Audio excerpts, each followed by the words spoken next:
കല്ലായ ദൈവത്തിന് കാണിക്ക വെക്കാതെ ആ പണം കൊണ്ട് നിന്റെ കുഞ്ഞുങ്ങൾക്ക് ആഹാരം വാങ്ങിച്ച് നൽകുക.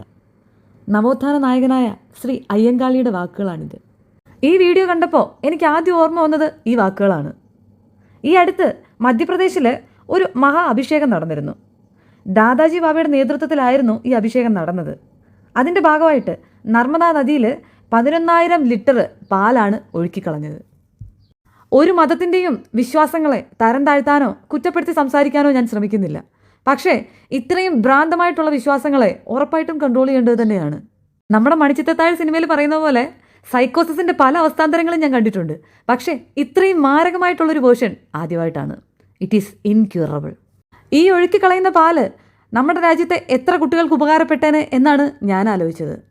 ഇതിൻ്റെ ഇടയിൽ ചെറിയ ബക്കറ്റുമായിട്ട് ഈ ഒഴുക്കിക്കളയുന്ന പാല് കളക്ട് ചെയ്യാൻ വന്ന കുട്ടികളെ ഈ നിൽക്കുന്ന സേട്ടൻ വളരെ വിദഗ്ധമായിട്ട് തന്നെ ഒഴിവാക്കുന്നതും ഈ വീഡിയോയിൽ നമുക്ക് കാണാം. ഇത്രയും ഹ്യൂജ് ക്വാണ്ടിറ്റി ഓഫ് മിൽക്ക് ഇതുപോലെയുള്ള വാട്ടർ ബോഡീസിൽ മിക്സ് ചെയ്യുമ്പോൾ അതിൻ്റെ ആഫ്റ്റർ എഫക്ട്സ് എന്താണെന്നുള്ളത് ഈ കൂട്ടത്തിലുള്ള ഏതെങ്കിലും ഒരെണ്ണത്തിനെങ്കിലും ചിന്തിക്കാനുള്ള ബോധമില്ലല്ലോ എന്നുള്ളതാണ് ഇതിലെ ഏറ്റവും സങ്കടകരമായിട്ടുള്ള കാര്യം. പാല് ഇങ്ങനെയുള്ള നദികളിൽ ഒഴുക്കുമ്പോൾ അതിലേറ്റവും വരുന്ന പ്രശ്നം എന്ന് പറയുന്നത് ആ നദികളിലെ BOD ലെവൽ കൂടുകയും അതുവഴി ഓക്സിജൻ ലെവൽ കുറയുകയും ചെയ്യും. അപ്പോൾ ആ നദികളിലുള്ള മീനുകളുടെ നാശത്തിന് കാരണമാകും. അതുമാത്രമല്ല, പാലെന്ന് പറയുന്നത് കേടാകുന്ന ഒരു സാധനമാണ്. പാല് കേടാകും തോറും അതിലുള്ള ബാക്ടീരിയ മൾട്ടിപ്ലൈ ചെയ്ത് ഒരുപാട് മാരകമായിട്ടുള്ള അസുഖങ്ങൾ ഉണ്ടാകാനുള്ള കാരണവുമാകും.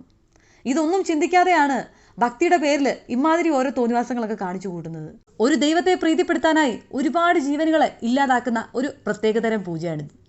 എന്തൊക്കെയാണെങ്കിലും ഇതുകൊണ്ട് ഫലമുണ്ടായാൽ നന്ന്.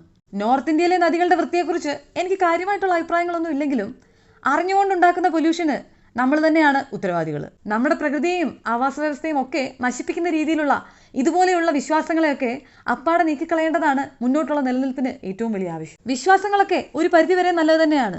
പക്ഷേ അത് അമിതമായി പോകുമ്പോൾ അതിന് കടിഞ്ഞാഴേണ്ടതും ആവശ്യം തന്നെയാണ്.